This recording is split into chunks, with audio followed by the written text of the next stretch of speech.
Enix. I remember them. The 90s. No Yuji spoiler. Horii.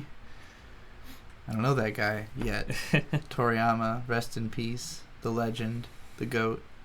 Koichi Sugiyama, you told me also rest in peace. I didn't know that.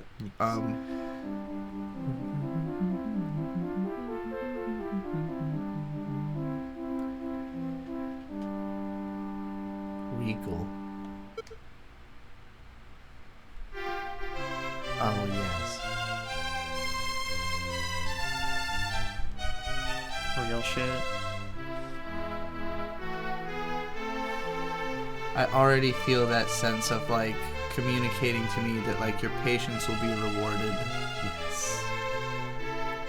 Like, it's... Beautiful. Dragon Quest. Why is it the same text twice? Is that just because it would be in Japanese in the Yeah. flames, if not for it being a localization? Normally it glitches out and shows that text in Japanese anyway, but I guess the mod is feeling good today. Okay. And now the part where I significantly reduce that beautiful game audio so you can hear us better. Yeah. Hello, people who have no idea who we are and are just Dragon Quest fans. All 12 of you, welcome. I'm happy to Trixie have the you here. Golden Witch, and this is my apprentice, Gigadonk. I love that we're like locked in on that label now. I am your apprentice. As soon as you said that would be the title of that one stream, I was like, all right, you've committed to this. Like, Yeah. it's Committed to it's the like a bit. blood contract you signed or something. Made a deal with the witch. Quick question: do we want to be one of those gaming shows where we read the text out loud in character? Do you prefer that for this game, do you think? Uh, Is there a lot of text? This game isn't that text heavy. I think it'd Let's be go okay. for it. All right. Do you want to play the king? Sure. Ah, Giga, descendant of the legendary warrior Otto. We've been awaiting your arrival. Long ago, the legendary warrior Otto was given the Ball of Light by the gods. With its powers, he defeated the demons that had covered this world. Then, the evil king dragon appeared. He stole the Ball of Light and sealed it away in darkness. Before long, this world may be totally enveloped and destroyed by this darkness. Hero Giga, please defeat King Dragon and return the Ball of Light by any means possible. If you open the treasure chests over there, the contents should aid you in your journey. Also, if you speak to the soldiers in this room, they can give you important information about your journey. Well then, be off, Hero Giga.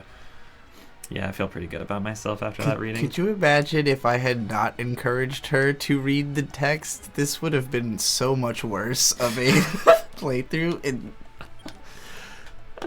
I felt like an inward sigh of relief as soon as you started reading the dialogue, and I was like, oh, she's so good at it. Giga, do you know about Princess Laura? Really going like full like anime dub voice acting. I just wanted to contrast how good you were by being like as unremittedly awful as possible. No, dude. It's I no, can't it's tell what actually kind good. of, It's good to guidance do is. that. It's good to do that because Set if you play expectations low. if you play more Dragon Quest games, you will slowly start to realize that there's a recurring trope in these games where like the king's right hand man, like his advisor, is almost always a conniving, scheming fuck out to get you. So or the I was king. right to give him like the voice. It's like this one in particular isn't that evil, but you know, Okay. it's just Is he somewhat evil? I or- just I mean, I like to imagine that he would have to be just because patterns. after playing like 6 of these games back to back last summer, I just don't trust these motherfuckers anymore. Giga, please go forth and rescue Princess Laura.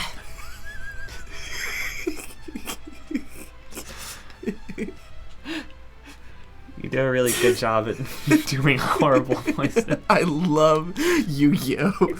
When you leave the castle, you will see a town in the vicinity. You can purchase weapons and armor there. If you are wounded in battle, return to the town and stay at the inn so your wounds will heal. When you open the treasure chest, you should find a magic key. The key was... Oh my god, Jimmy Neutron's friend! I can't even remember his name. Carl. disappear after you use it once, so you can only open one door with each of those keys. Your journey will now begin. You're so good at that voice. They ever reboot that show, you're getting a call. Hell yeah. I can't wait. Sometimes in the car I do just sing, I sing Say It Ain't So by Weezer in that voice because his name is Carl I'm Weezer. so glad I didn't have anything in my mouth when you said that. Oh, yeah, it ain't so. Flip on the chili, wrestle with Jimmy. Oh my god. So you left the castle. Yeah. You didn't talk to all the villagers though, or everybody. You didn't talk to every single NPC. Why not? Well, you What's know, going on? for our first playthrough, I mean, that is customary. It's like, I mean, a lot of people nowadays, you know, with RPGs, NPCs are usually pretty superfluous. Like, they're just there to add flavor text, to, like, you know, add to the lore, just context for whatever town you're in. In this game in particular, talking to everybody is how you play the game. Like, they tell you where you need to go, they tell you where everything is. All the instruction is right here. But I would say that's true of all these classic 8-bit games. Phantasy Star is very much like that. Final Fantasy is usually more directed. There's not usually as much like spending time just talking to villagers, but the first game was pretty similar to this. Yeah. Well, the first Final Fantasy actually was based on Dragon Quest 3, more or less. Dragon Quest. They were already on 3? Yeah. Well, like, because Dragon Quest was like, it's sort of thought of like the father of JRPGs as we know them, because. And it was inspired by Ultima, right? Yeah, it was like Wizardry, Ultima, that kind of thing. Because so like no one can really trace back the first like video game RPG, video game role playing game. The first, yeah, video RPG, if you video will. RPG. VRPG. No one can really. I know so much about anime. Anime is a Japanese colloquialism. Feel myself learning so much from you, Kurixi Sensei. But yeah, this game sort of fathered a lot of JRPGs we know today, because, you know, it's just dating back to the beginning of the dinosaur times. As long as like computer classes have been a thing, like people in college learning how to program and make games and stuff, they've been trying to make Dungeons and Dragons into a video game. So we don't know what like the first proper RPG was, but this was the first real attempt at bringing the appeal of Dungeons and Dragons to like consoles, basically, to like people who sit, like children especially, like people who play video games at home. This is what I mean. It's pretty much this first Dragon Quest game. It doesn't have the same appeal anymore that it used to have, because, you know, nowadays most everyone I know would just say, oh, this game's like boring, like it's too simple, you're just like mashing buttons. But to me, the appeal of this game is its simplicity. It's so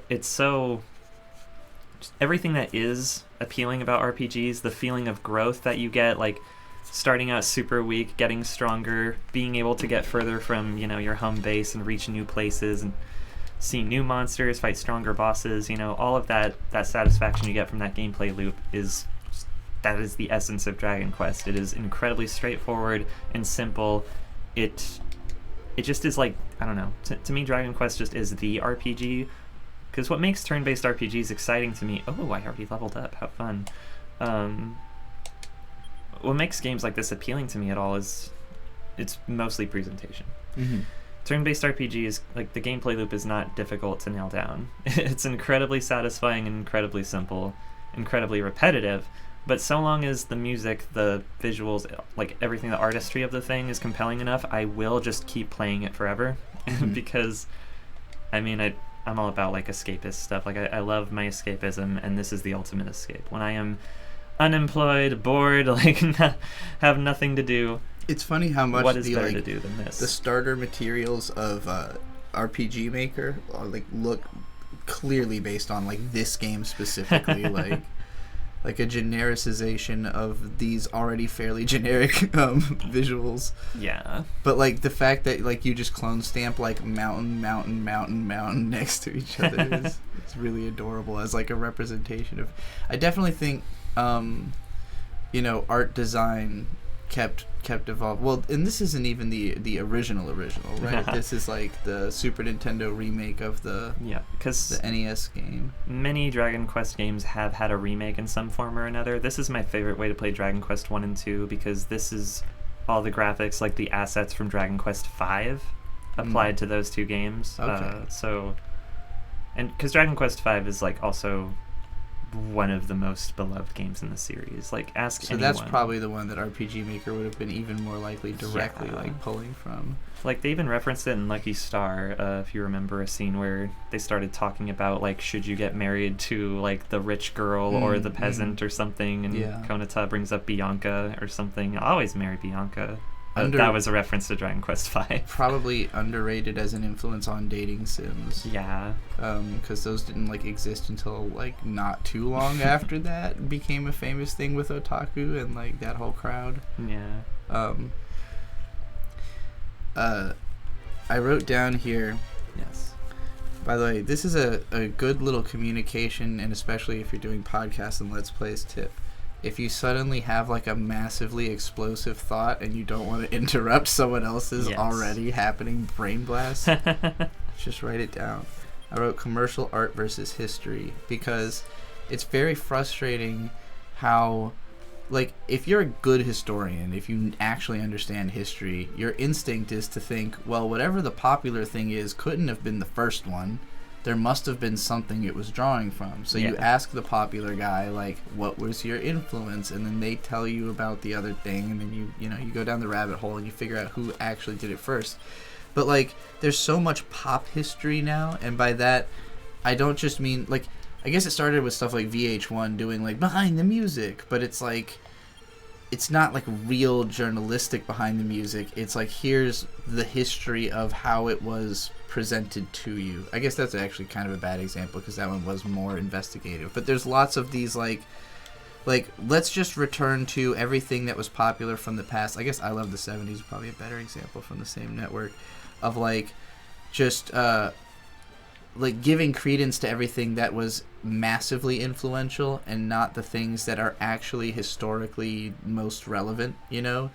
And, like, most of these things, like, they develop in these hotbeds of talent where it's, like, a bunch of programmers who all did, like, like, more than one incredible, influential thing, and then also a bunch of shit nobody's heard of that they did, like, before that when they were, like, 14 or whatever, you know, that's, like, just as relevant within that circle of people. Like, you know, someone's, like, high school project might have been what literally influenced the, like, guy next to him to make the most famous thing that ever came out of that high school, you know, but he never would have had the idea if, like, his buddy who got shot the next year and so nobody remembers him, you know, like, it happens all the time in the arts. Like, everyone, especially in, like, the music world, because there's so much drugs and, like, violence that surrounds that world, that, like, almost everyone has a friend who was, like, massively influential on their group that is dead, you know, like, by the time any of them gets famous. And they're always, like, you know, reminiscing on the dead homies and all that. Like Akira Toriyama, rest in peace. Yeah, and like Koichi Sugiyama, of course. Yes, and there are people who talk about Toriyama as though he literally created Dragon Quest and, like, directed the games and, like, was personally responsible for them just because, again, he is the most famous name and, like, the most influential guy who worked on Dragon Quest. But he is not the reason Dragon Quest is so influential. Like, I mean, this doesn't look like his art at all. Like, this is not a good representation of Toriyama's art style. Yeah, his art definitely feels more represented in later games with more detailed sprite work for sure. I mean, like, really, like, there was a much bigger shift in visuals towards Dragon Quest VI, which also did not release in the US, but the fucking Super Nintendo remake of Dragon Quest III also uses the art style of Dragon Quest VI, and I've played that version of Dragon Quest III. That is actually my favorite game in the series, and it's a lot of people's favorites for a number of reasons. But yeah, Dragon Quest III is the one that, like, basically set the template for every fucking JRPG after that. Very, very clean. Yeah. When can you save in this game? To save in this game, you have to return to the castle that you started at and talk to the king. I see. And that may sound kind of ass, but the thing is, this game's world is not that big, and as you get deeper into the game, the more you level up, you unlock more magic spells, and there is like a magic spell that can just teleport you. There's also items you can purchase that can warp you back to the castle. So there's ways to do things, but it is like at least that you have to do a thing. You cannot just simply save wherever. Yeah, this game gives a great sense of progression with regards to starting out being very weak, not being able to walk too far away from the castle, but then as you get deeper into it, you feel more brave, you get stronger, and you feel able to go further and further each time, and it's kind of an adventure each time because you're just like, oh boy, what am I going to discover next? And there'll be some huge ghoulish new monster that kicks your ass. Giga, you have returned. I am delighted. To reach the next level, you will need 8 XP. Shall I record your journey in the Imperial Scrolls of Honor? Yes. Which scroll would you like me to write to? It has certainly been recorded. Then would you like to continue your journey? It has certainly been recorded. When you're tired, it's a bad idea to continue on in battle. Even soldiers must get their rest. I shall await your return, Giga. And then you just have to switch the console off or hit reset. Oh, wow. Yeah. Literally, you're just like dead here? That's hilarious. Well, I'm glad we displayed that. You can endure. In the original version of this game, there was like it's still there. Yeah, there was a door option. Oh, wow. And it used to be there was also a command for stairs, but they changed that in the American version, so you could just walk on the stairs. Yeah, that seems like it would be a little extra. Yeah, like a talk, spell, item, status, door, search. There's like all the commands are just mapped to the X button on the SNES version. You can just walk up to anybody, spam. So it's fine. Is it Ratatome Castle? Ratatome. Yeah, all the names are different, by the way, in the Americanized version. This ROM that we're using has a more literal translation, so it's using all the Japanese terms. It's like the legendary hero Loto, that is referred to as Erdrick in the American Dragon Warrior. Which I do have a copy of Dragon Warrior, but I don't play it because it is so much slower, and you just get XP and money, so it takes so much longer to do everything. I guess since you are kind of sharing new information, and we are recording, we should leave this part in the edit, but we'll explain that we went to check if the recording had sounded good, and it did, but accidentally, I guess, erased the save file. I don't know what I did wrong. But very confusing, but it's cool. So there's a little bit of choppiness in the edit here because we're mostly trying to skip back to where we were, but since there's a little bit of stuff we kind of skimmed over on the first round, it might get touched on. I really like the fact that the battle window doesn't take you out of the game. Yeah. It feels way less obtrusive and dissociative in that way. Yeah. It also doesn't take 9 goddamn years to activate like Pokemon. Yeah.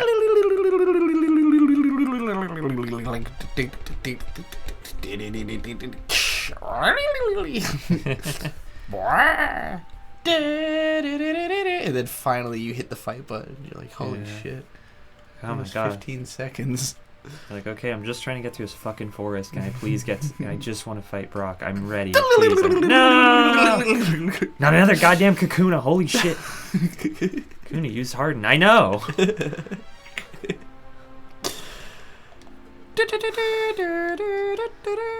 Really is a Final Fantasy one.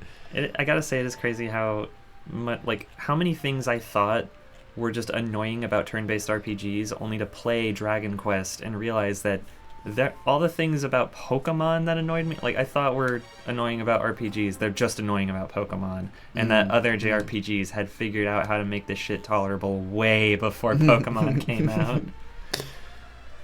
Pokemon Company really learned how to do one thing, and they did not try to fuck with it too much, except for in the weirdest ways imaginable. Every time they introduce something new, everyone's just like, okay, but there were so many things that we asked for, like basic quality of life adjustments you could have made, and you decided on Gigamaxing. Like, all right.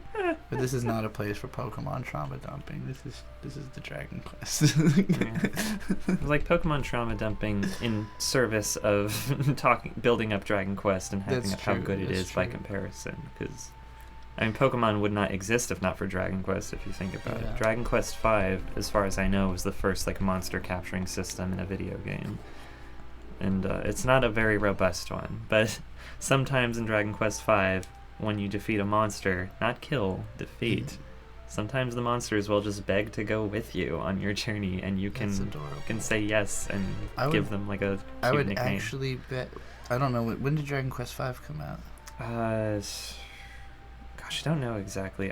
It was Super Nintendo, but it was like early Super Nintendo. So it must have been, what, like early 90s? Because I'm wondering if they had taken that from the Megami Tensei franchise, because they've been doing it, I think, the whole time. And that one came out in like 89 or something. But in Megami Tensei, it's more about that you like have conversation. You can either fight or talk to the monster, and the monsters always talk in like the most cryptic nonsense dialogue. But if you can have a conversation with them, they might join your team. That sounds really fun. It's pretty sick, and like the whole like way that talking works in Undertale is like almost one-to-one, like the same type of concept. I'm gonna say that's what it reminded me of when you said that, the mercy system. Which, I mean, Undertale is another one of like arguably the best RPGs of all time, though it's not really, it's not very intense for an RPG. I mean, I would say like it's got a lot more reflexive gameplay than most, and that is why I struggled with it, because I did not enjoy most of the challenges it provided. Whereas like I love Final Fantasy X, you know, because it's like entirely brain-based challenge, but it does like it does legitimately require you to understand the systems if you want to beat the game. You know, like if you can't figure out what is the optimal way to play, you are not going to beat that game. What I like about Dragon Quest is like I said, there's charm in its simplicity. Like it's not, you know, some super complex like we ain't playing 4D chess over here. I am pressing the A button over and over again.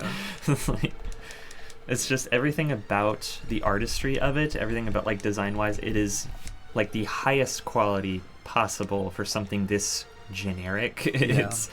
It just gives you the feeling of like this is the adventure game. Like this is everything I could ask for. I think that's exactly why, like, I don't know how many people realize that like the aesthetic in anime of generic adventure is the Dragon Quest aesthetic. Like it's not that it was always generic. Like yes, Dragon Quest is kind of a generic sword and sorcery RPG, but like you said, it's the generic sword and sorcery RPG for Japan. So like when anime is doing generic sword and sorcery, it's because of this. Like they're not referencing anything else.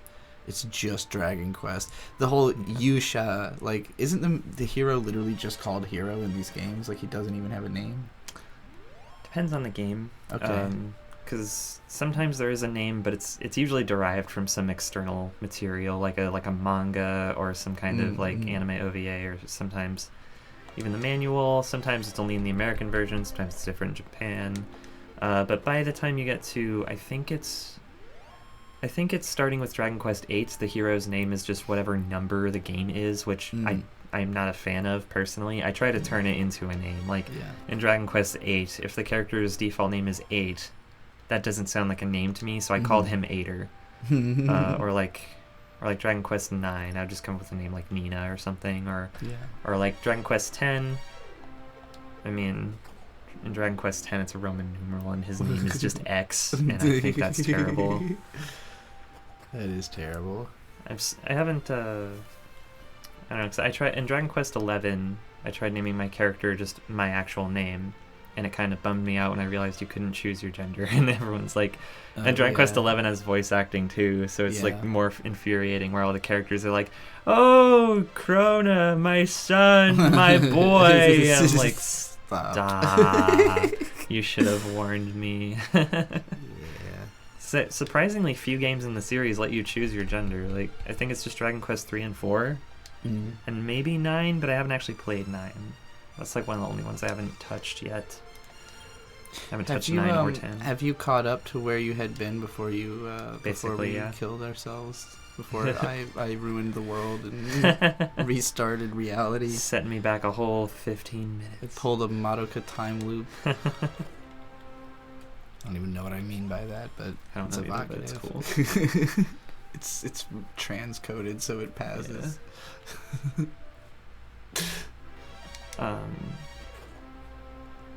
Yeah.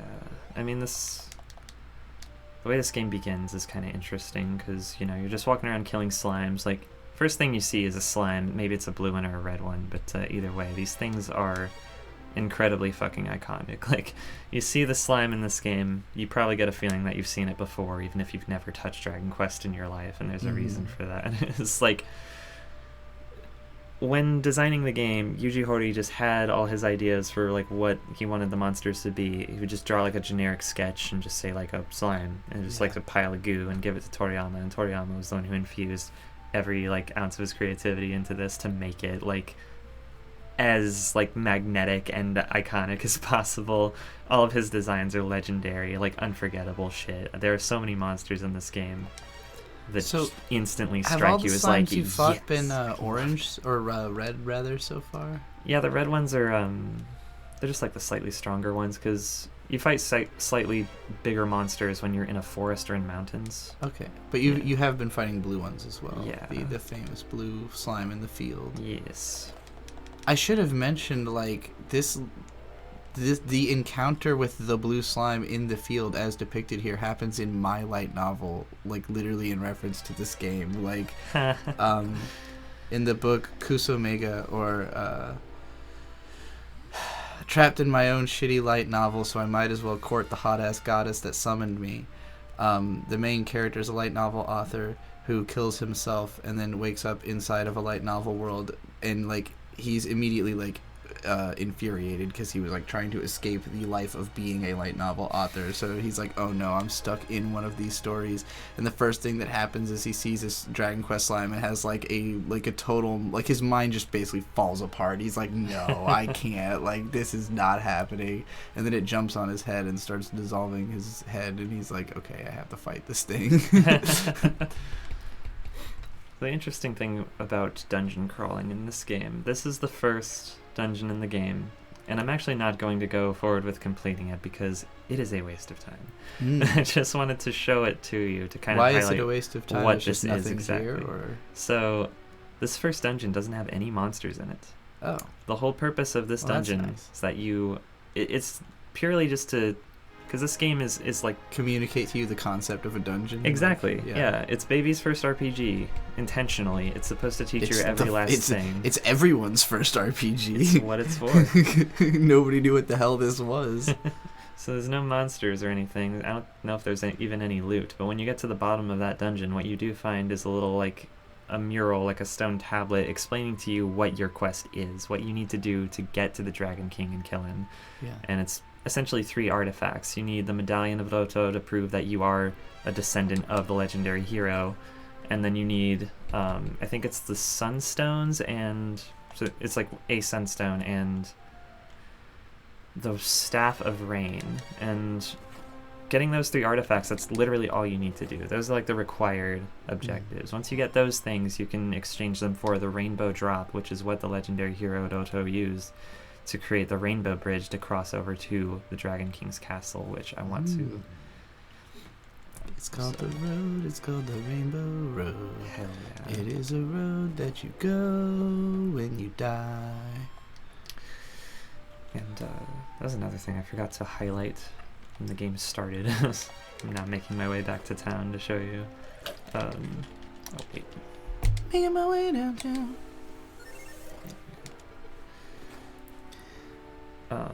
What is that spooky ghost? Does he have any kind of name? Is he just ghost? It actually depends on the translation too, because I think I said earlier that the Americanized version used more like westernized names for things. Like they tried to make it very like you know, like high fantasy, like Western fantasy. So instead of Loto, it's Erdrick, and instead of like Radatome, it's Tantagel Castle or Tantacle. So lots of weird changes like that. I think the Dragon King's name is like Draco King. Ghost. Yeah. Is Ghost different? Well, I don't know, because it also changes from like game to game, because I think all the monsters' names are usually some kind of wordplay in Japanese. So, you know, if you play like, this is a very literal translation, so I'm sure there's some kind of pun in there in Japan that It's is funny missing here. with but like Pokemon, like the English names are all puns, but the Japanese names are usually just incredibly bland descriptions of like exactly what the thing is. yeah, this is what I wanted to point out, which is that you start in this castle here. That is the Dragon King's castle down there. And just like I see. mired in purple So like ooze. you're literally just trying to get right across the starting screen. Yeah. That is so video game poetic. I really love that. Like, immediately struck me when I started playing this game the first time. I was like, oh, I like this. this is a game about trying to get across like 3 fucking squares, and you have to travel the whole globe just to Yeah. get over there. You really do. You have to explore the entire goddamn planet just to get to that one You know what's castle. funny is that's kind of what I feel like Breath of the Wild kind of based its design around that a little bit. Yeah. Because it is like you're just across the field from Ganon's castle, but like you're just not strong enough. Well, this game does also feel kind of evocative of the first Legend of Zelda in a way. Like, it's not nowhere near as intense as that. You don't have Was to this do... after Zelda 1? I doubt it. But, I mean, because I don't know. There's certain things about this game where I think, well, like, this part feels kind of empty. Because now I'm thinking like, Yeah. wait a minute. Yeah, I gotta look that up. But yeah, there's things about this game that I think, well, why didn't it just do what Zelda did? Because this part seems like it's missing something. But I know a big part of like this game is that it had a lot of limitations due to the lack of memory on the cartridge. So this game is it's not very dense, unfortunately. It's the year after.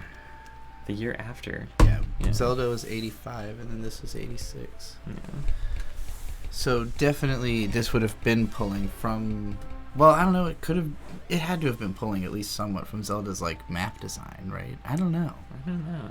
They're both so early in the adventure genre, but like, I'm always inclined to think that because people will say stuff like, "Oh, this came out like right after that," and I'm like, "Yeah, that's how fast you get influenced by something. Is like you see it and then you draw it, you know, like."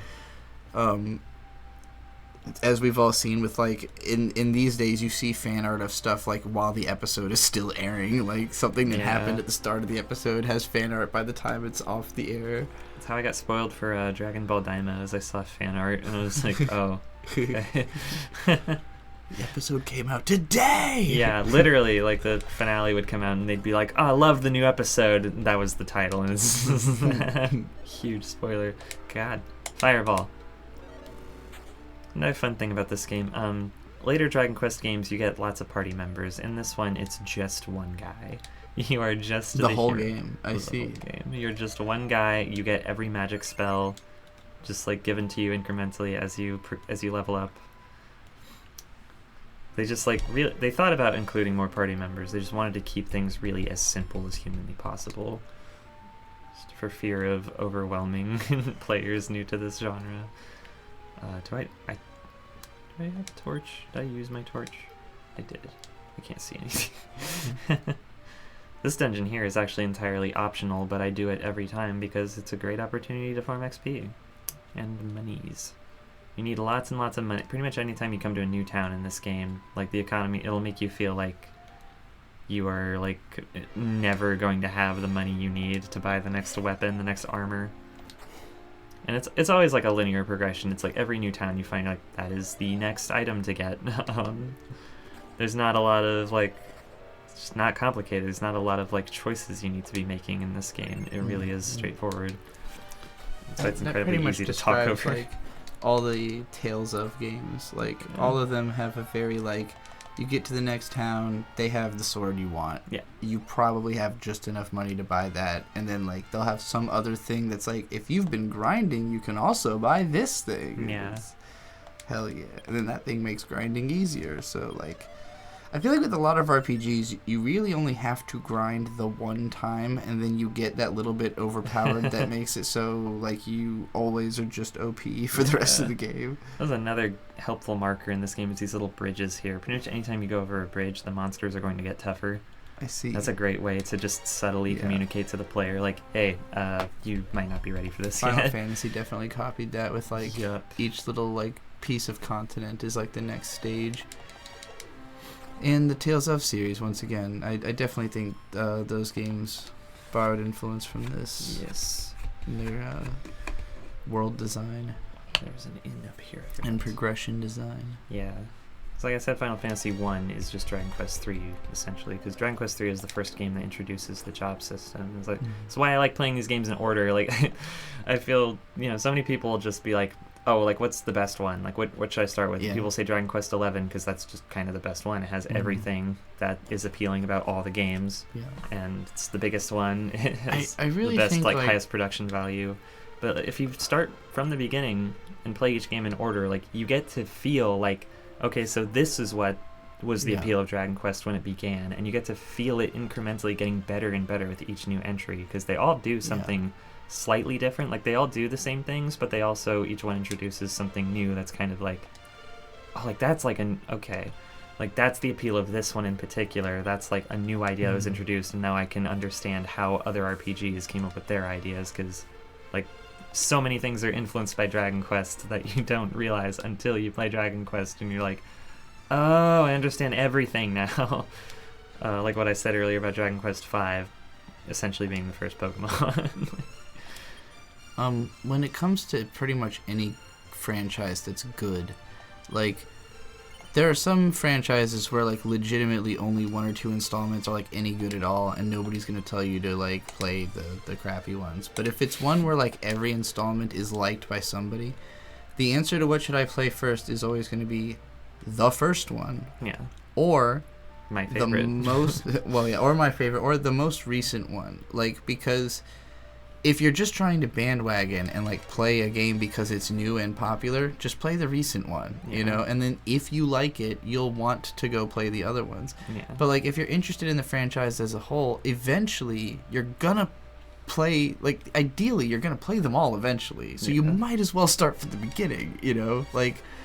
And generally, you'll get all the quality of life improvements in order, and it won't feel like a pain to have to go back to the first game after you've played, all these ones that have hopefully improved on it, And if not, then you can be mad at the lack of improvement about certain things, But I feel like there were a lot of people who, I think a lot of people who really loved Metroid Prime 2 had never played the first game. Because Metroid Prime 1 wasn't like a tremendous success, I don't think. But it was pretty big, I think. They churned out the second one, like, immediately afterwards, where it was like Nintendo gave them a directive to finish it within, like, a year.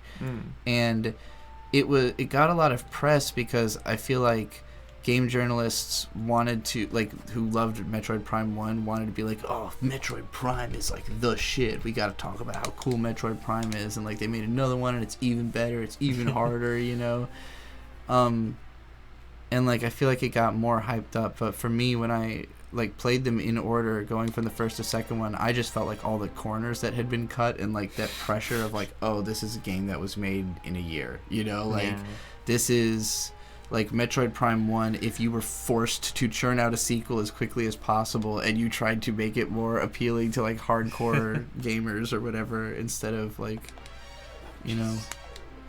something that's easier to, like, return to over and over again over the course of time. I'm sure there's people who will disagree with me on this point, and this is also not the place for Metroid trauma dumping, but personally, I don't like Metroid Prime 2 very much. Yeah, that's fair. I don't think it has replay value the way the first game does. No. I like it. I don't love it. You didn't seem to be totally in love with Prime 1 either, though, because you were struggling there a little bit. That's the thing. I am in love with Prime 1. I struggle with it because I haven't played it as many times as the other ones, and I just so badly wanted to be part of the commentary and not just purely focused on the game. Out how to play it. Yeah. And you also hold yourself to a higher standard of gaming than I do. You're like, Yeah. I want to play the game well, and Not even so much as play it well. I just want to like not look like a chump. Like I don't want to look like someone who's like playing it for the first time. You know? Yeah, like I don't want to feel like so I feel like I kind of toot my own horn a little bit. Like I kind of hyped myself up to you in particular about like, oh yeah, I'm totally good at like talking over video games. Like I can hold a conversation with you the entire goddamn time, like not break a sweat. And that was true of Super Metroid because I am good at that game. But with Prime 1, it's like that one takes a fair bit of concentration from me. I don't know what it is about that one that is so much more demanding, but for me, like just the early part of the game I've played through like a stupid number of times because I had never beat it for years and years, but I'd played through just the first like same up through like Flagra like over and over again. So it felt like I don't know, I have like a pretty clear mental map of most of Metroid Prime. But there is like a point after which it's like still a little mysterious to me. Yeah. I've never played any Dragon Quest, which is why I wanted to do this with you because like aside from like trying to kind of experiment and figure out what the chemistry of us doing gaming Let's Plays together, just like this is a franchise I'm fascinated with that I do not imagine myself ever deciding to like actually play.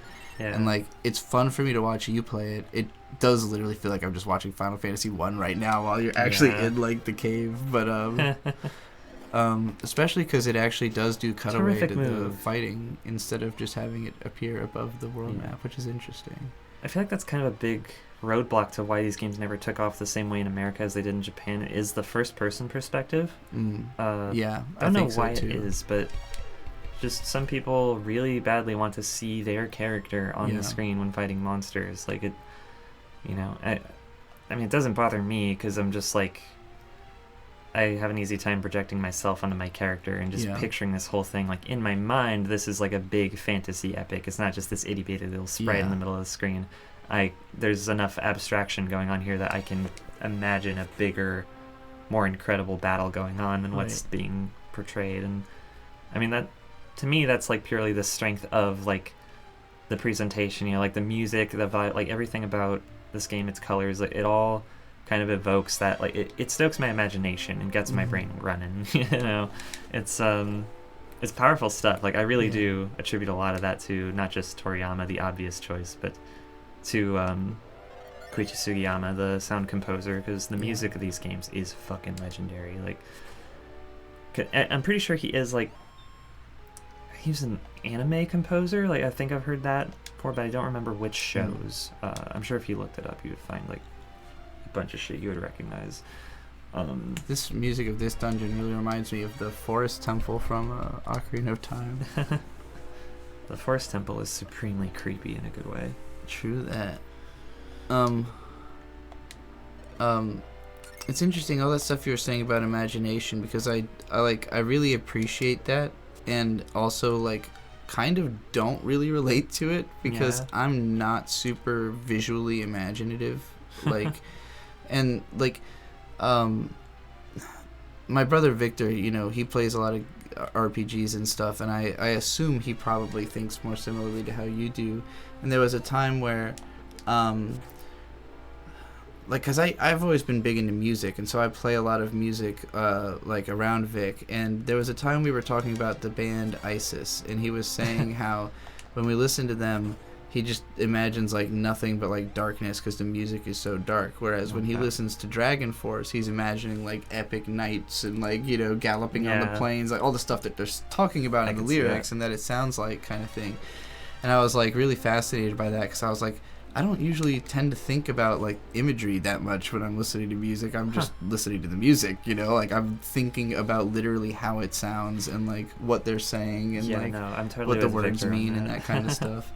And like I'm a very language fixated and sonically fixated person. So like I hear music in my head most of the time, and then like when I'm actually listening to music, I'm very focused on like the shape of the words and everything like that, and like how it feels like passing through me, you know, like how the music feels when it's like hitting me. when it comes to imagining imagery, I get like, I have a storyboarder imagination. Like I imagine panels. I don't see it like in motion. I see like individual shot compositions, you know, that are very detailed and vivid, but I'm not very good at drawing details. So I'm good at drawing the gist of something I can picture and then letting someone else fill that in. So I love doing storyboards because it's just drawing like shitty drawings and then handing them to somebody who goes, "Oh, I know what you're trying to do," you know, and like fills in all the detail.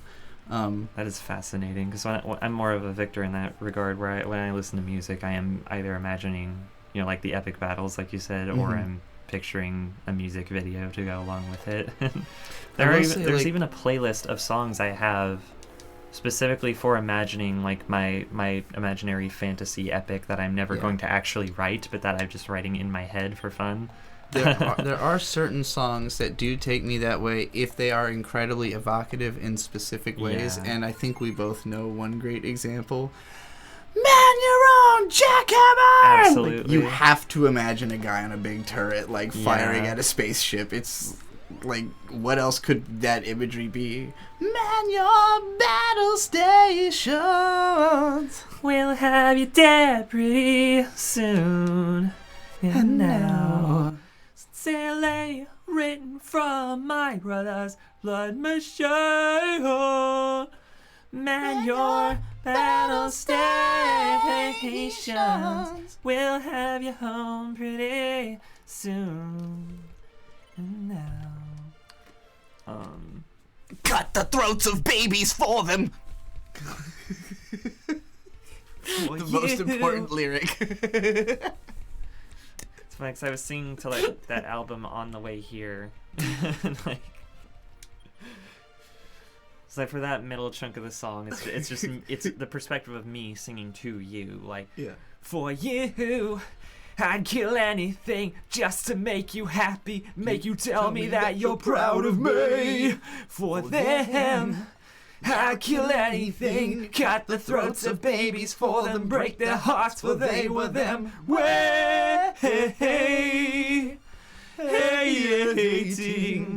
for you to say I love you too.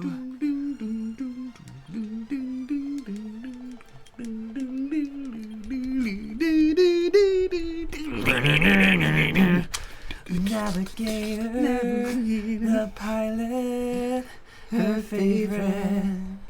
The one they call the vision that bears the gale. The navigator, the pilot, her favorite. The one they call the vision that bears the gale.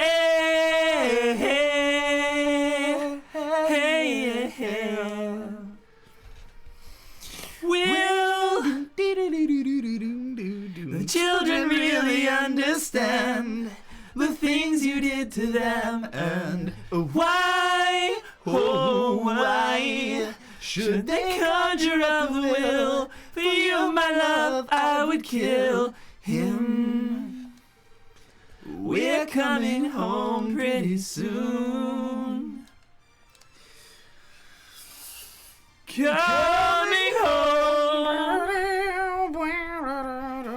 In the seventh turning hour, victim's shadow fall. The iron Negro hungry with victory in all they sought for. We were one among the fans, one among the fans.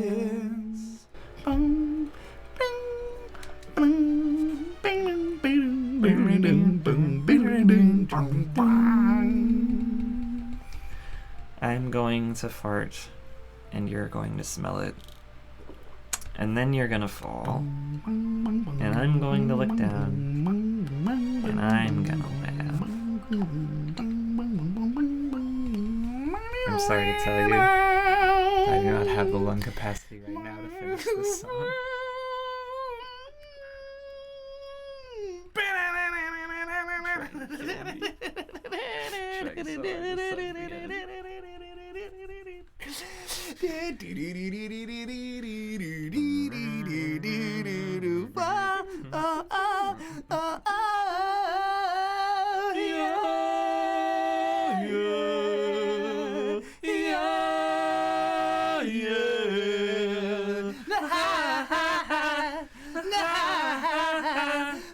we're coming home.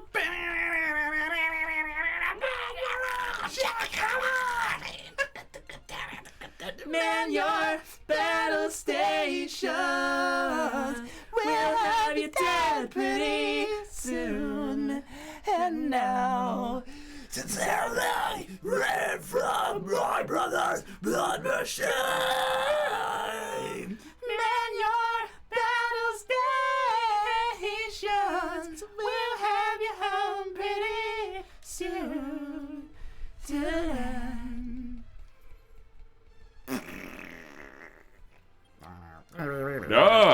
The great hero, Giga. I see you shit your pants. It has certainly been recorded that you shit your pants. I'm thinking about it, that little, Get a little silly the with little it. guitar lick after like, will, and then like bang, bang, bang, it's like just the best. Well, I can confidently say I'm glad I'm not the one editing this, because I'm gonna burst my eardrums. Oh god, Construct additional pylons.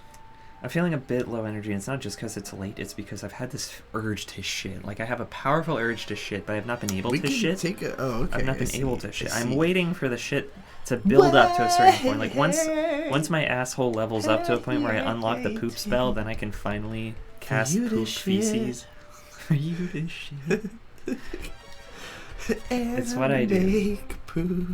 I mean, my goal in life is to just hunt down every anime, like, YouTuber I've ever fallen in love with and poop in their toilet. So, like, Giga, Mother's Basement. Mother's Basement was gonna be the next Giga. song. Super Eye Patch Wolf. Giga. Stop saying Giga. I don't watch Giga. I've never fucking You don't want watched. to poop in his toilet? He might have a nice toilet. I don't love him enough. Joey to the poop in his anime toilet. man, he might have a nice toilet. I don't know. The anime man? That guy, you never heard of the anime I know man? the anime man. I didn't know what his actual name was. Yeah, he's Joey the anime. I'm gonna shit. It's shit time. Oh god, where is Jeff when I need him? Jeff, she's coming to your house. Yeah, Jeff, you better Gotta get stop a this. diaper. Welcome back to DigiBros. Very clean.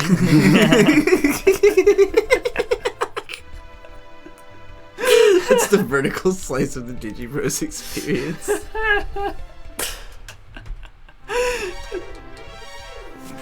I finished drinking my Victor Coke, so I had to You had Get to out assert victory. had to get the last of the essence out of my body. You know, you should probably explain what you mean by that, because I think that was a gimmick on our live stream and not on this Let's Play previously. But you have a Coke Well, that says Victor on it. It's true. I have a Coca-Cola bottle with Victor's name on it. It's beautiful. Well, because Coke is just doing this thing now where there are names on every bottle, and it's ridiculous because I'm never going to find my name on any of these bottles because my name is fucking weird and unusual. True. So, Same. Yeah. Shout out Vic and Hope. That's my brother and his wife's channel. Love the Vic and Hope channel. I love both of them, even though I have not met either of them. They also do long-form gaming content, so if you enjoy this, there's reason to think you could enjoy that channel Yeah. as well. Positive associations, channel interconnectivity, building yeah. inroads, Hell healing yeah. YouTube. I do want to meet them so fucking bad, though. It'll happen, I'm sure. Feels inevitable at this point. I'm going to be hanging around for a while. We're in this for the long haul, Cronen's y'all. been adopted into my found family. Yeah. You don't have to worry. If anyone in your audience is worried about me like taking over or like predominantly being in all of your videos from now on, not gonna happen. I think we're both a little too independent of creators for that. We have shit we both like to make in our own style, in our own ways. But I do hope to be a bigger part of things, because I love doing this with you. I generally enjoy doing stuff with other people more than doing stuff by myself. Really? But like, you are probably the easiest person to work with I've worked with. That might just be the end of that sentence, actually. You might be the easiest person I've worked with in terms of like there's so little that needs to be communicated about either of our intent, not just in the content creation either, but also just like in everyday life, which is also very helpful, because there's plenty of content creators who I've been able to make good content with, but did not really gel with in a personal sense, or feel like I could spend time around, especially post-transition. You know, like even some people who I had been friends with and enjoyed working with pre-transition, who just did not want to be part of like the gay world, you know, like with me. Which I somewhat understand, but also that's why I can't maintain a friendship with someone who doesn't want to be a part of the gay world, you know? The world is a gay place. I'm sorry, you can't live in a fantasy delusion of cisness forever. It's true. The closer you are to the middle of the bell curve, the less perspective you have, and when you have less perspective, you are that much more likely to say things that are going to either hurt me or someone I care about, and that's going to piss me off. So I just don't associate with people who are too like naive, I guess, too like privileged. I feel like you made a great video about this once called "You Need to Be Weirder." You need to get weirder. That is definitely the of all of my videos so far, that is the one that I plug the hardest, that you have also plugged the hardest, because it's a great point. I plugged that one in particular because it's like the point you were making, you made it. I've seen other videos that say essentially the same thing, but you made the point better and more particular in a way that like my audience would resonate with. Yeah. But the fact that it is something that like is a topic that YouTube will promote me videos that say things like that because it knows I want to hear that. Yeah. Like I get a lot of self-help videos in my feed too. Mine are always about like manifesting and like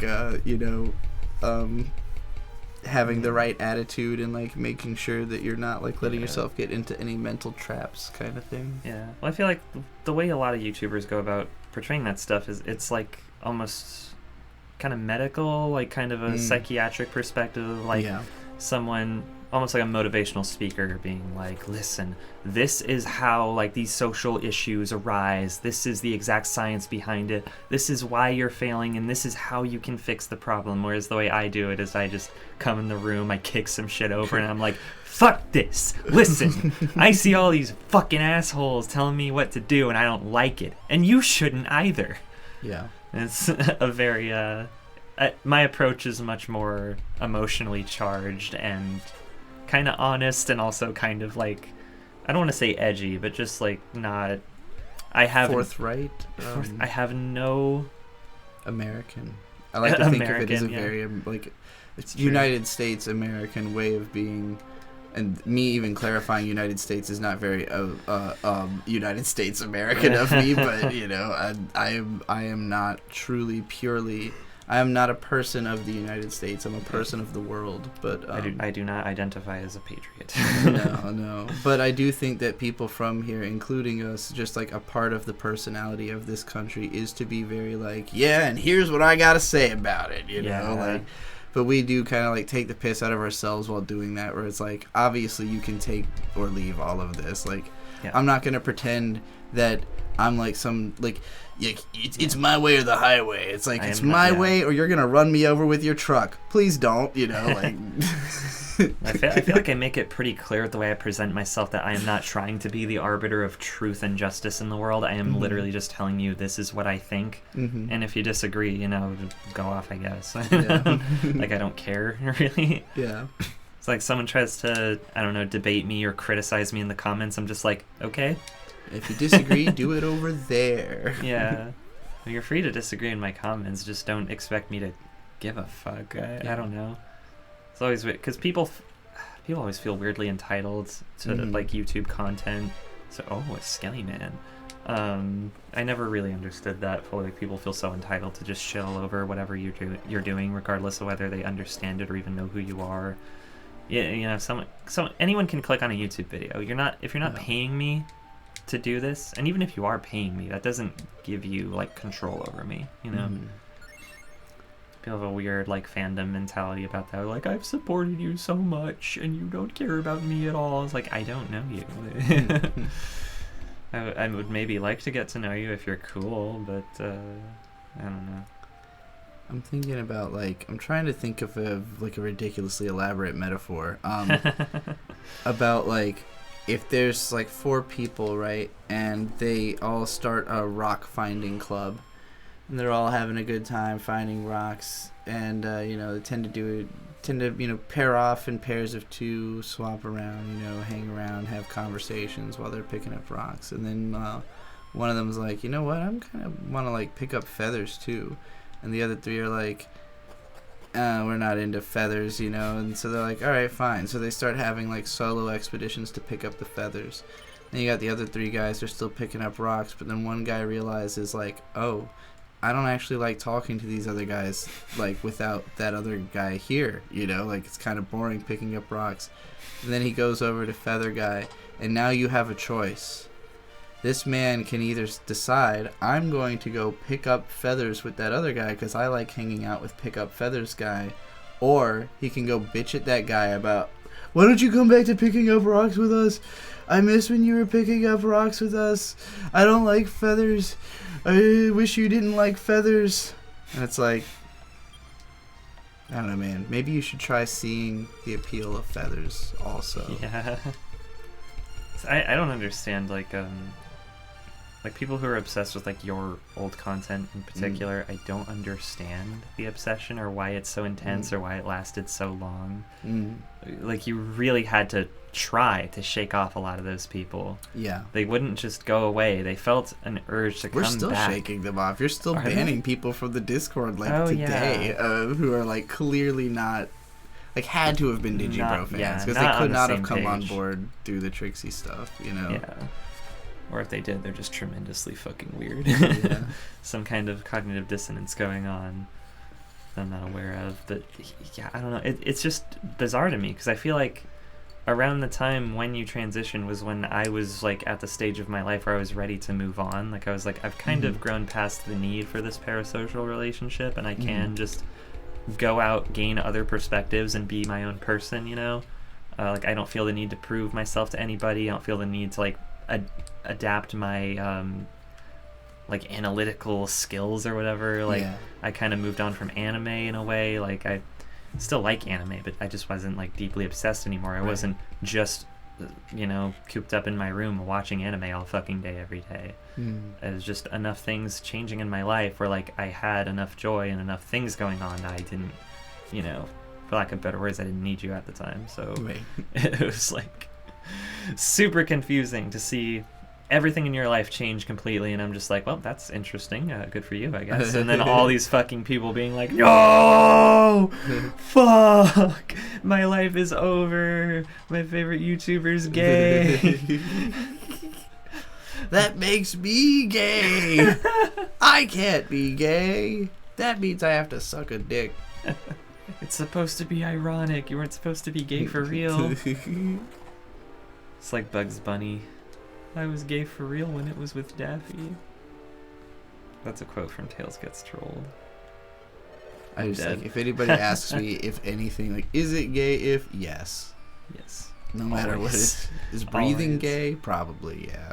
Definitely. The way you do it, almost certainly. Fellas, is it gay to make YouTube videos? The answer is yes. It's always yes. Good thing is I didn't have very much gold, so it's not a big deal that I died just then. So when you die in this game, you do keep all of your XPs. You just lose half of your money. And I just spent all my money on a shield, so I don't care. Yeah, this game's pretty epic. Pretty straightforward, pretty easy to talk over. Pretty winsome, if you will. Yes. Full of win. I have plenty more things to say about Dragon Quest as a franchise. We're just kind of bleeding in and out of that topic, so just putting that out there for any viewers who are like came here for Dragon Quest and are like, oh, I'm bored. Like, just you know, if you like turn-based RPGs, just be patient. I can't imagine that you come to eventually. this expecting it to be like wall-to-wall Dragon Quest discussion, just considering that there's not that much going on in the video game, really. It is literally that game. Like, yeah.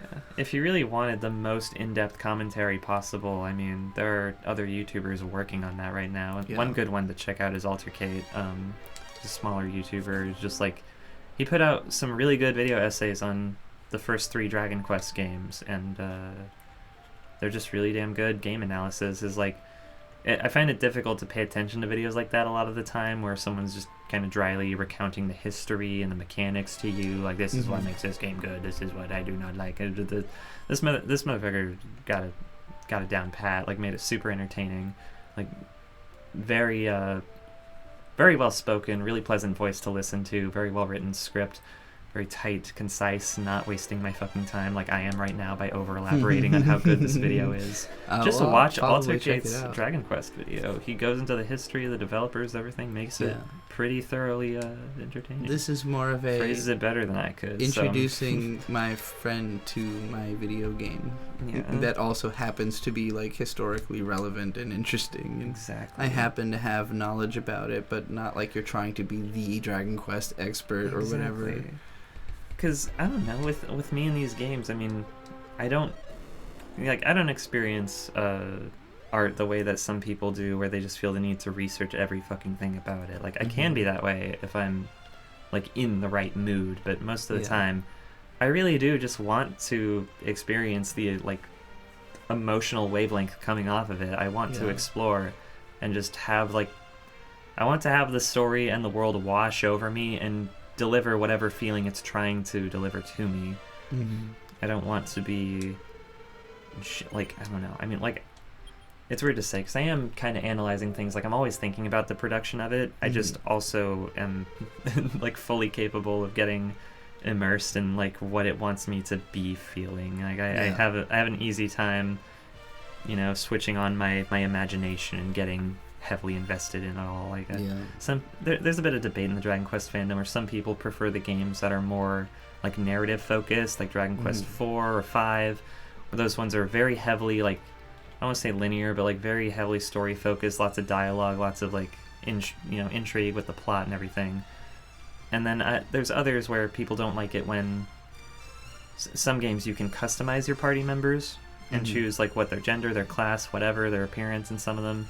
And some people don't like that because then your custom-made party members don't have a voice. They don't say anything. But to me, that's like just as good because I get to use my imagination to fill in the gaps. I like when I make my own character and give them a name that I came up with, and I can determine myself what their personality would be. Because, you know, you tend to get bored when you're just walking around the mountains grinding for a fucking hour.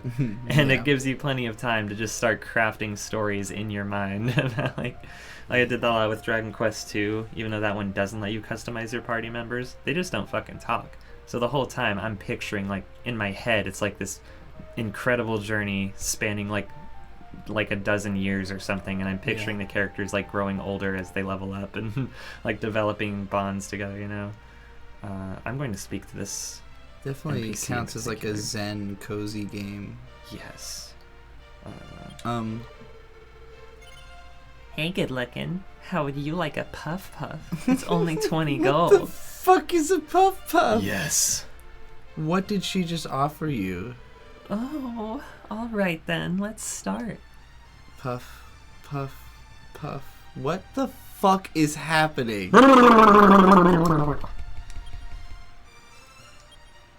What is going on?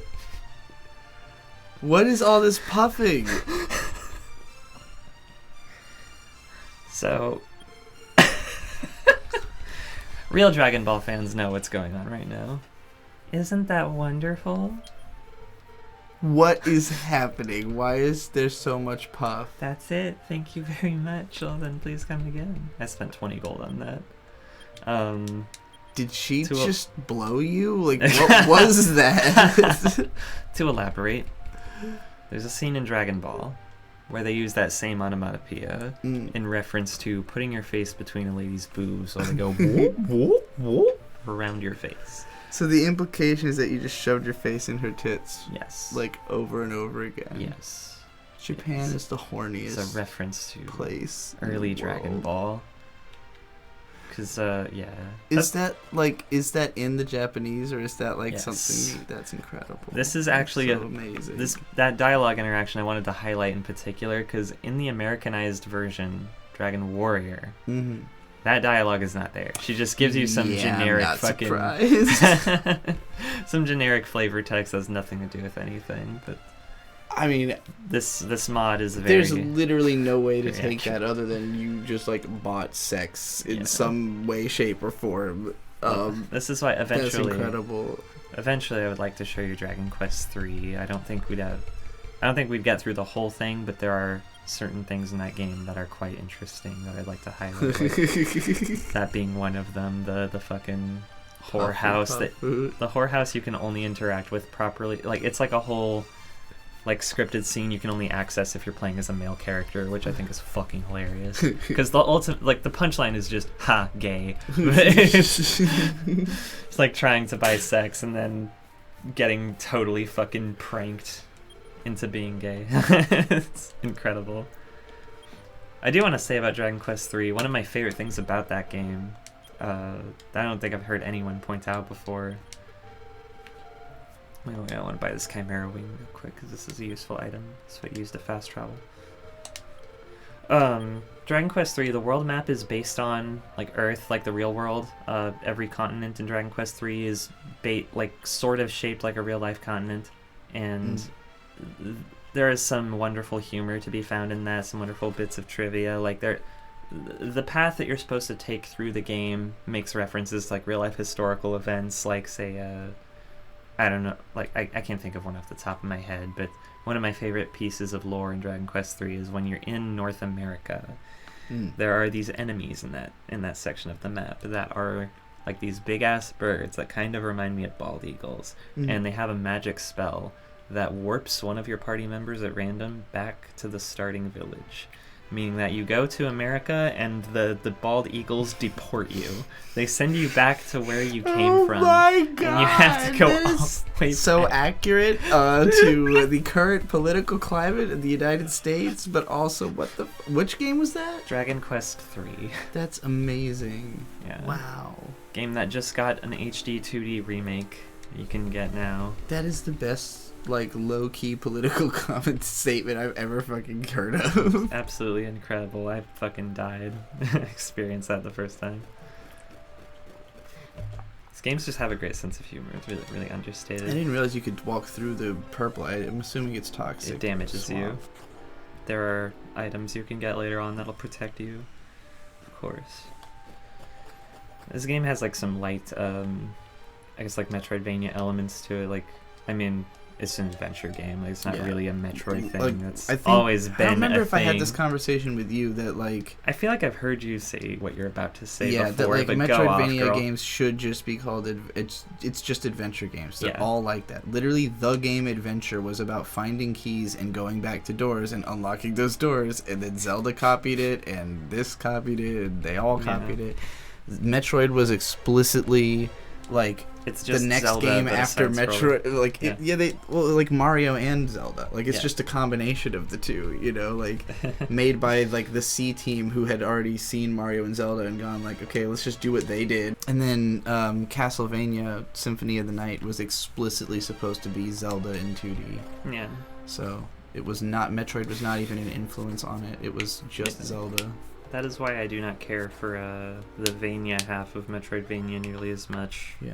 The Metroid Which almost half. always, like, to me, when you say Metroidvania, it should specifically refer to that there is a leveling system. Like, it's a Metroid game with a leveling system. Then that makes a distinct category because there are games that are just Metroid clones, you know, particularly Super Metroid clones. There are games that are just Zelda clones. There are games that are just Symphony of the Night clones.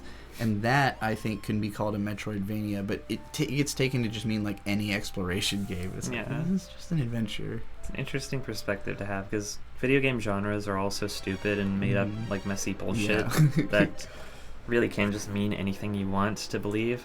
Roguelike. Like, no one's ever played Rogue. Yeah, I don't even know. I have no fucking earthly idea what Rogue even looks like. I've never seen it. It has as far no as I know. visuals, that's why. It's a text-only game. It's literally a text-based dungeon crawler. When I think roguelike, I think of The Binding of Isaac, and that's not what that is, so I'm deeply confused. It's bizarre. It was just the fact that Rogue is a dungeon crawler game where you pick up items and you have to look out for traps, and if you die, you restart. And so that aspect of like you keep your items floor to floor, but you start from the beginning with no items every time you die, and then there's like traps to look out for. Like those very generic aspects are like now like the Naughty Kitty dungeon games, like mystery dungeon games from Japan, where it's always like you move one block and all the enemies move one block each time. Like functionally those are all the same mechanics. Like those are closer to being literally rogue than most of what are called roguelikes. Where it's just like a visual version of those ideas. But because I feel like when it comes to Metroidvania, when I think Metroidvania, I'm thinking, okay, so these people are like, because gamers are morons, they decided that they would make a whole genre of games out of two games that are not that similar beyond a surface level comparison. So when someone says, oh, this game is a Metroidvania, I'm thinking, okay, is it which half though? Is it the Metroid or the Vania? Yeah. And it's usually very evident which it is from the outside looking in, because you can just tell from the aesthetic sensibilities of the game, like, okay, this one is clearly more Castlevania inspired, and that makes me less interested, because hot take, I did not care for Symphony of the Night that much. Like stylistically it's cool as fuck, but gameplay wise I'm bored by it. It gets frustrating to me as well when, like, yes, Castlevania and Metroid are influences, but also so are, like, a bunch of other things. You know, like, the Shantae series has kind of gotten pigeonholed into being Metroidvania because, like, the third game pretty heavily references Symphony of the Night specifically, but at the same time, like, it combines so many other influences that, like, calling it that is such an undersell of what it even is. And then, like, every game in the Shantae series is kind of mechanically its own thing, so if you're like, oh, it's a Metroidvania series, like, well, I don't know, it's like a bunch of different things, you know?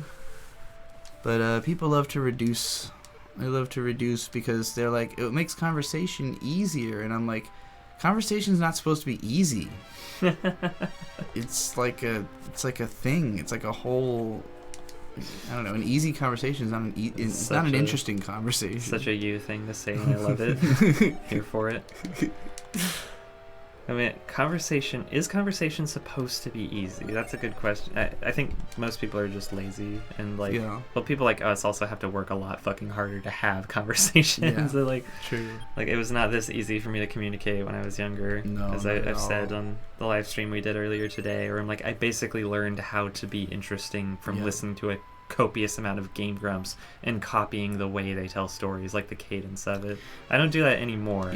Like, I'm not talking like fucking Ego Raptor right now, but you get it. I think we both would feel frustrated if somebody was just like, oh, you're such a good communicator. And it's like, yeah, I did that. Like, you know, it's not like I was born this way. It's not, God didn't do it, you know? Like, you could do this too. And then it gets frustrating when, like, no, I worked for this. it gets frustrating when other people either, like they'll take that for granted as an aspect of you, like, well, oh, I shouldn't be held to that standard because you're special in some way. And it's like, no, you could literally do this. Like, you might have something else you spec'd into, and I can respect that, but, like, don't act like it's beyond you to ever be able to do this, you know? Like, I lost out on being able to do other things in life because I was concentrating so hard on communicating better, you know? I didn't go to the prom, all right? I didn't go to the parties. I didn't talk to the cool kids.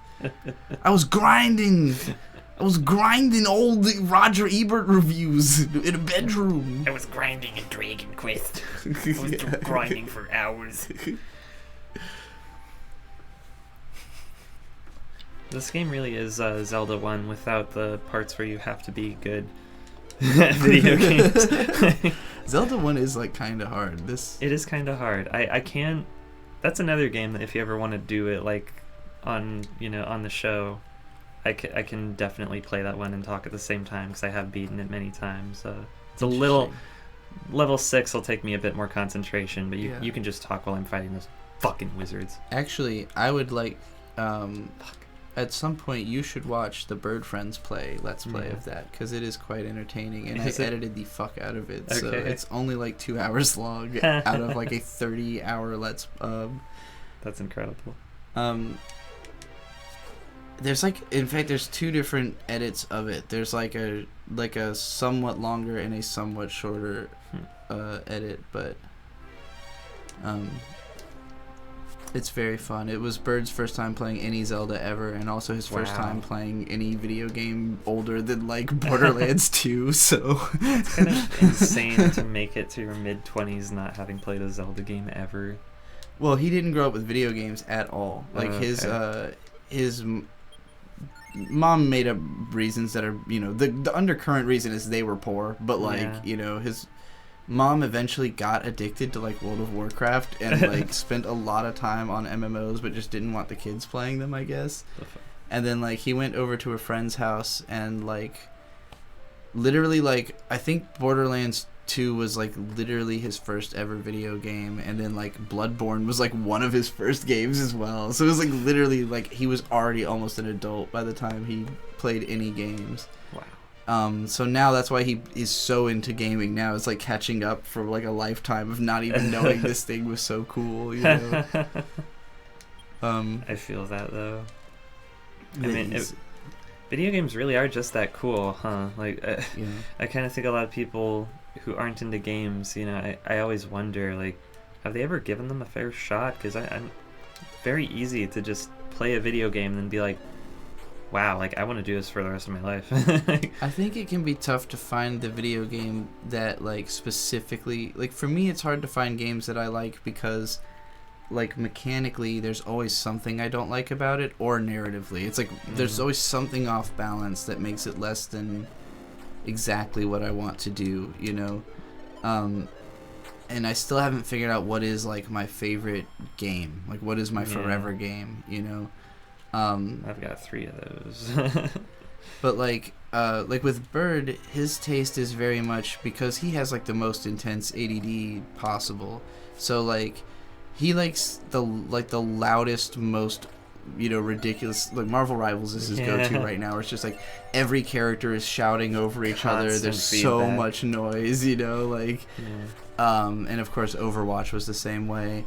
And aside from that, he's really into the Borderlands games, which are like there's always someone talking at you, people exploding, they're all quipping dialogue and stuff, and it's just like People for me those games are like legitimately too loud for me to even like intake the information. Like it just becomes a cacophony. Yeah. But I think for him it like rises exactly to the amount of, you know, what's the word I'm looking for?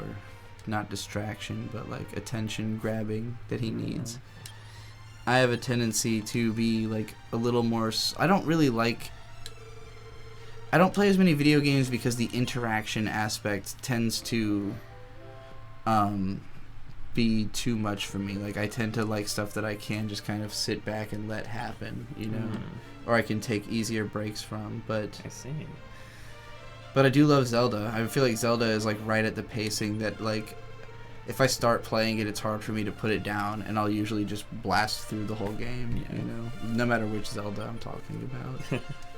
I shouldn't say that because I don't love every Zelda, but Same. you know, there's a number of them that are quite good. Yeah, there's more or less like 30 Zelda games, and the vast God majority damn. are good. So Yeah, So- there's a lot of good fucking Zelda. I I still haven't played Tears of the Kingdom yet. played some of it. It's pretty good. Bird really liked it. Yeah. His like I want to say Zelda 1 was his first ever, and then Tears of the Kingdom was his second ever. And those are Yeah. the only 2 Zeldas he's played now, which is really funny because Yeah. like the logical leap from 1 to Tears makes more sense than if you had played all of the games in between it. That's I think. true. That's very true. I mean, they did say that when they made Breath of the Wild, they wanted to return to the series roots because For everyone sure. bitched and moaned about Skyward Sword so much. Yeah. They're like, we are sick of getting the same thing over and over again, but you make it more and more baby every time. Yep. We know how to pick up a fucking... stop telling me everything. Tells you Yeah, everything Skyward about Sword everything is, twice. Like way too much. Yeah. But yeah, when it comes to what is like the core appeal of video games for me, I mean, my fascination with turn-based RPGs is actually very recent. I used to be very, like, I needed lots of constant input from my Mhm. like feedback from my games to stay engaged at all. When I was younger, this game would have bored the fuck out of me, but you know, now I have an active imagination enough that I can just plow through this game and just really feel it. I think like the things that I gravitate the most to in games, and like the most recent game that I absolutely loved was Caravan Sandwich, which is a French indie game, but it has no combat. It's mostly about just driving around an open world, like a really small open world, and like finding stuff and like talking to people. So it's kind of like a traditional adventure game, but it's a little, because it has a driving mechanic, it feels more like a modern open world game a bit. But it has this gorgeous aesthetic, and like, just, I think all I really want out of a video game is satisfying movement controls, a character that I want to be, a world I want to explore, and like some kind of incentive to explore every single inch of the world, because I like that completing the map feeling of like I went everywhere. So like Zelda ticks all those boxes, which is why it's like my favorite franchise.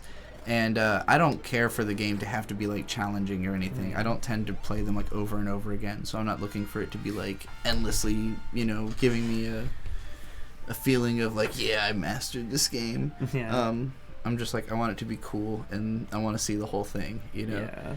And Caravan Sandwich is like, the main character is implicitly like non-binary, and so I wanted to be them. The story's really good, the characters are interesting, the world was cool, the mechanics felt good, just to move around and drive around, and there was lots of incentive to like explore every little nook and cranny and find secrets. Should have used an item there. I think using items lets you go first either way. That's a little goofy of me, but that's fine. Because again, I just spent a shit ton of money. How are you feeling? I'm kind of a little tired. Do you want to maybe put a cap in this one? Yeah, I was hoping to get to bed around 2 a.m. because I have to drive tomorrow. Yeah, good point. So I do want to finish what I was going to say real quick. Right. And then you can edit this however you want to. But yeah, I don't know, I feel like my taste in video games is kind of similar to yours in that regard, that I want the constant feedback loop of like, okay, I'm exploring, I'm killing, I'm experiencing, like there's discovery happening. I love, for me, like that's why my favorite franchise is easily like Dark Souls, like those games. I played every single one of them like a million times over, even the ones that were like Sekiro, for instance. That game was too hard when I first played it, and I just kind of brute forced my way into it, like started it over multiple times till I finally got the hang of it. That's gonna be me when I finally, because like I'm like stuck halfway through against like 7 different bosses at the same time, and I still think it maybe is the greatest game ever made. Just have never gotten through it, but I'm like, it's so beautiful, it's so cool, it's so fun to play. It's just like endlessly satisfying.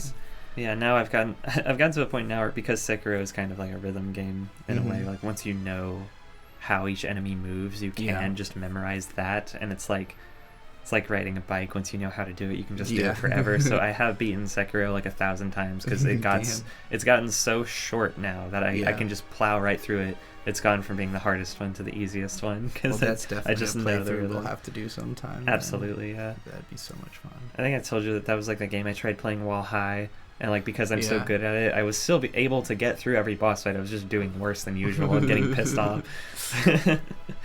But yeah, no, that's the gameplay loop of like Dark Souls. You're just constantly killing and exploring and discovering, and like it's a game that does encourage you to check every possible nook and cranny, and it never stops being fun to control. And just not just that, but the world is so vibrant and cool and interesting and fun to exist in. I mean, that's why Bloodborne is my favorite, because it just has the fucking coolest aesthetics possible. The setting is maximum like interesting, which and I mean that has kind of now translated to my taste in JRPGs, where now I have gotten older, I've kind of mellowed out a bit. I'm not so much in the mindset of I need to find the best fucking games ever and consume like that shit. I don't really care about that much anymore, because I've been playing video games for as long as I can remember. I'm going to keep playing them. Nothing's going to stop me.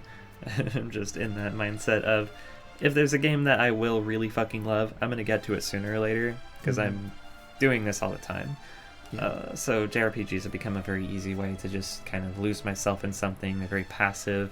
I just got Dragon Quest 1 and 2 on Game Boy not that long ago, and this game is perfect for, when you want to, if you're like waiting in line, or you're in a waiting room, like on a bus somewhere, just something going on and you can't really do anything. It's a great distraction. It's a much better distraction than social media or something.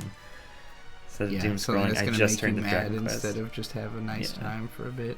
And it's like, even if you're not giving all your attention to this game, you can still make progress because you're still gaining XP and gold. Yeah. You can just be like, well, I'm stuck at the DMV for a few hours anyway. Yeah. Fuck it, I'm just gonna grind. And then when the next time you can give the game your full attention, you will be that much better off because you already did all the grinding when you were bored as fuck.